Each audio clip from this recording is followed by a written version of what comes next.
Mysterious Viking-Era mass grave found. Viking-Era burial pit unearthed near Cambridge reveals decapitated bodies and a giant with a hole in his skull. In a shocking archaeological discovery, students from Cambridge University have unearthed a gruesome Viking-Era burial pit filled with decapitated and mutilated human remains on the outskirts of the historic British city. Now let's explore this story in detail and uncover the facts on our AI podcast. Okay, picture the perfect Sunday morning. You're in Cambridge, walking through Wandlebury Country Park. Right. It is the absolute definition of bucolic. You've got green rolling hills, people are flying kites, maybe there's a golden retriever chasing a tennis ball. The classic image of the British countryside. A Yeah. place to just, get away from it all. Exactly. It feels timelessly peaceful, but since this is a deep dive, I have to ruin that picnic for you immediately. Of course. Because if you were to peel back the turf just a few feet beneath that kite flyer, you wouldn't find peace. You'd find a crime scene. And not just any crime scene. This is a discovery that really flips our understanding of the Viking-Saxon frontier on its head. It really does. Yeah. And the source we're looking at today doesn't pull any punches. It's called the Wandlebury Execution Pit, Decapitation and Giants in Viking England. And that's not even sensationalism. That is a literal inventory of what they found in the ground. So our mission today is to unpack this specific discovery from the 9th century AD. We need to figure out what happens when a peaceful hill fort becomes a theater of terror. Right. We've got a pit, at least 10 bodies, a whole lot of decapitation. And one individual who is, and I really don't use this word lightly, a genuine medical mystery. A giant. It's a story about brutality, yes. Yeah. But it's also just a masterclass in forensic archaeology. I mean, the big question is, how do you take a jumbled pile of bones and reconstruct a political act of terror from over 1,000 years ago? That is the puzzle. Yeah. So let's start with the discovery itself. This wasn't some huge state-funded operation with, helicopters and ground-penetrating radar, was it? No, not at all, and that's the beauty of it. It started as a training big, Just students? archaeology students from the University of Cambridge. And on a training big, your expectations are managed very carefully. You're hoping for a piece of pottery, maybe a lost button. You're there to learn how to use a trowel, not make headlines. Exactly. But they realized almost immediately they were dealing with something. Well, something very wrong. If you look at burials from this period, there are rules. There's a grammar to death. Right. A sense of order. A sense of order, yeah. Bodies are laid out, usually oriented east-west. But this pit, It was just chaos. chaos is the perfect word. A commingled mass of remains. You have 4 complete skeletons, but then you also have detached skulls with no bodies, dismembered limbs. It was just a jumble. And I read that even the complete skeletons weren't exactly laid to rest. Their positioning was very specific. It was suspicious. The positioning strongly suggests their hands were bound. Ah. When you find a skeleton with wrists crossed tightly behind the back or in front of the pelvis, that's not a funerary pose, that's a captive. So the immediate deduction is execution. It has to be the leading theory. You've got the restraints, you have decapitations, and there's a complete lack of grave goods or, any respectful placement. This isn't where you put your ancestors. This is where you put your enemies. In- Okay, let me challenge that for a second. What about the other theory that always comes up in these situations? Battlefield clearance. Yeah, right. A skirmish happens, bodies are piling up, you just need to dig a hole and get them in the ground quickly.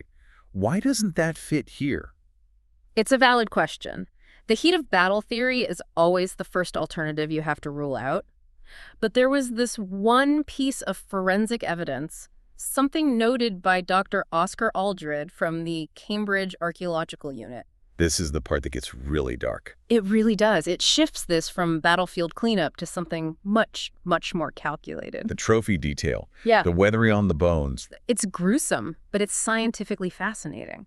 Dr. Aldred and the team, they analyzed the surface of the bones. See, a bone interacts with its environment. Okay. If a body is buried right away, the degradation is caused by the soil. But if a body or a body part is left out in the open air, exposed to the sun, the wind, the rain, the weathering pattern is completely different. So you're saying they found evidence that these bodies were decomposing before they even went into the pit? Precisely. The evidence suggests that some of these body parts, specifically the heads and limbs, were likely displayed publicly for a long time So they were riding on spikes or on gates. before they were ever buried. That changes everything. That moves this from a simple disposal site to a a billboard. That is the perfect analogy. And you have to remember, Wandlebury wasn't just some random field. It was a strategic hill fort, a really well-known meeting place. So if you're a Viking invader or a local warlord, you don't hide your violence. No, you advertise it. You turn the human body into a message. This is what happens when you cross us. And then later, maybe when the smell gets too much or the political moment passes. You gather up the trophies and sweep them into a pit. And that explains the jumble. Why some parts are missing, why others are disarticulated. It's the final act in a long performance of terror. Wow. Okay, amidst all this horror, there's one figure that literally looms over the rest. The students found one skeleton that it didn't fit. The giants.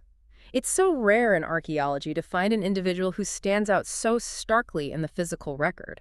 They estimated this man's height at 6 feet 5 inches. Which to us sounds like a basketball player. Yeah. But we have to put that in context for the 9th century. We really do. The average male height back then was around 5'6", maybe 5'7". So this guy was nearly a foot taller than everyone around him. Imagine that. Standing in a crowd where everyone is eye level with your shoulder, he would have been seen with, I think, awe, fear, maybe suspicion. In a world of hand-to-hand combat, he'd be a super weapon. Absolutely. But here's where this deep dive gets even more interesting. He wasn't just tall because he won the genetic lottery. His size was a symptom. It was. This is where Dr. Trish Beer's analysis comes in. She identified that this wasn't just natural height. The skeletal markers, they suggest he likely suffered from a tumor on his pituitary gland. And the pituitary controls growth hormone.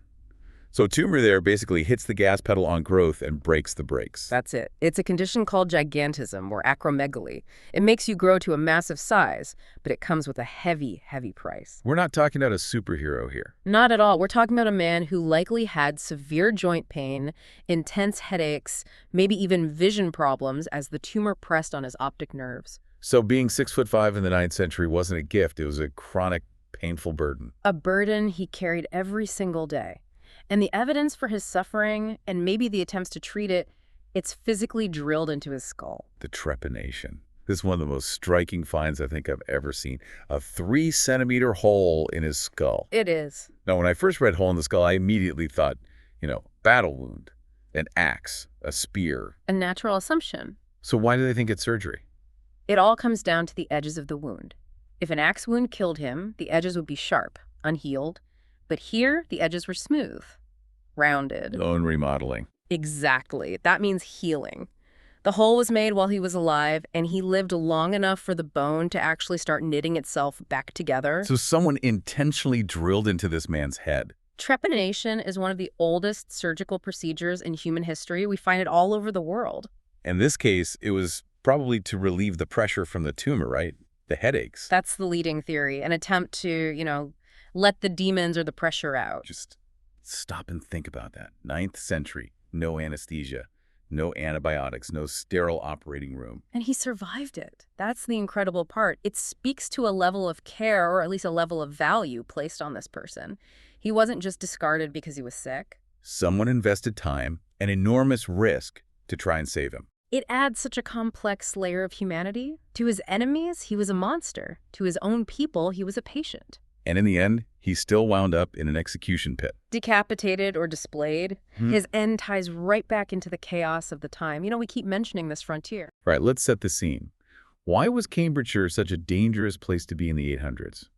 Well, we look at maps of England today and we see these stable counties. But in the 9th century, Cambridgeshire was the border. It was the Danelaw border. A friction point. The friction point between the Anglo-Saxon kingdoms and the invading Viking forces, the Great Heathen Army. And that is not a name you give to a small raiding party. No, that sounds serious. This was a massive force, and it was decades of just grinding conflict. Raids, counter-raids, treaties made and broken. Wandlebury, being a high point and a meeting place, would have been a key strategic asset. And the source mentions the region was basically conquered around 870 AD. It was. So this pit, it likely dates right to that period of intense destabilization just before or during the conquest. These bodies are the debris of that struggle. Debris of struggle. That's a haunting way to put it. It really reminds you that history isn't just about dates and kings. It's about actual people getting caught in the gears, and that's something the students who found this, they really connected with it. I saw those quotes. They were very emotional. One of them, Olivia Courtney, She said that before they found the bodies, the best find of the dig was a Smarties lid from the 1960s. I love that detail. It just perfectly captures the randomness of excavation. You're digging through modern trash plastic, bottle caps, and then bam, you cross a threshold and you're staring at a 1,000-year-old atrocity. It's a 0 to 100 moment. Yeah. And she said something else that really stuck with me. She felt close yet distant. Yes. She realized these skeletons belonged to people who were her own age. And that's the power of bioarchaeology. When you look at a skeleton and you can see, the wisdom teeth aren't quite through or the growth plates aren't fused, you realize this was a 20-year-old. Yeah. Just like the student holding the trowel. The only difference is being born in the 21st century instead of the 9th. A matter of luck. Another student, Grace Granfield, she talked about the contrast with the peaceful landscape, which is where we started. Right, the picnic versus the pit. It just forces you to acknowledge that the peaceful England we see today was forged in absolute violence. The green grass is covering up a lot of red blood. Now, speaking of what lies beneath, this wasn't the only big find in the UK recently. The source draws a really interesting parallel to another discovery up in Yorkshire. Yes, it's been a remarkable year for British archaeology. While the Cambridge team was uncovering this pit of horrors, another team in Yorkshire found a site linked to Harold Godwinson. England's last Anglo-Saxon king? The very same. And the contrast couldn't be more stark. What did they find there? The opposite end of the spectrum. A massive complex. A great hall, a mall house, a sunken tower, and a hoard of gold jewelry. So wealth, power, status. It screams royalty. So you have the shiny, gold-plated history in Yorkshire, and you have the muddy, bloody history in Cambridge. It's a tale of two Englands. We tend to focus on the gold, don't we? It looks good in a museum. Of course. We like stories about kings and great halls. But the Wandlebury pit, well, that's the cost of that gold. You can't have the power without the enforcement of that power. Exactly. There are two sides of the same coin. The people in that pit were likely the ones paying the price for the ambitions of the people in the hall. So what happens now? Do they just fill the hole in at Wandlebury and go back to flying kites? The excavation itself is done, but the investigation is far from over. Historic England is now funding a geophysical survey of the whole area. So like X-raying the ground, basically. Ground-penetrating radar and all that. That's the idea. They want to see if this pit is just a one-off, an isolated incident, or if it's part of a much larger complex. There could be more pits. There could be dozens of them. If Wandlebury was a regular execution site, we might only be seeing the very tip of the iceberg. Wow. So to bring this all together, we went to a park, we found a pit of decapitated bodies, we met a giant who is both a medical marvel and a tragedy, and we learned that the Vikings and Saxons were engaged in some really serious psychological warfare. It's a lot to unpack from just a few square meters of chalk. It really challenges the way we look at the past. We like to romanticize it, the warrior culture. But this is just grim. It strips away all the romance. When you see the evidence of decomposition before burial, that trophy aspect, you have to confront the terror of living on a frontier. I want to leave our listener with one final thought to mull over based on that exact point. We talked about the trophy theory. The body as a billboard. Right. If that's true, it completely redefines what a burial even is in this context. We think of burial as closure, the end of the story. But here, the burial was just the cleanup crew, coming in after the show is over.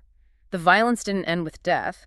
Death was just the beginning of the body's use as a tool. That is a chilling thought. It basically turns the grave into a trash can. And it makes you wonder about the people who had to walk past those spikes every day on their way to the market. How? How desensitized do you have to become to live in a world where human remains are just part of the street furniture? It suggests a world where violence was a language that everyone spoke fluently. A language everyone spoke fluently. I think I might need a quiet walk in a park to process that. Or maybe not a park. Maybe just stay inside today. Probably safer.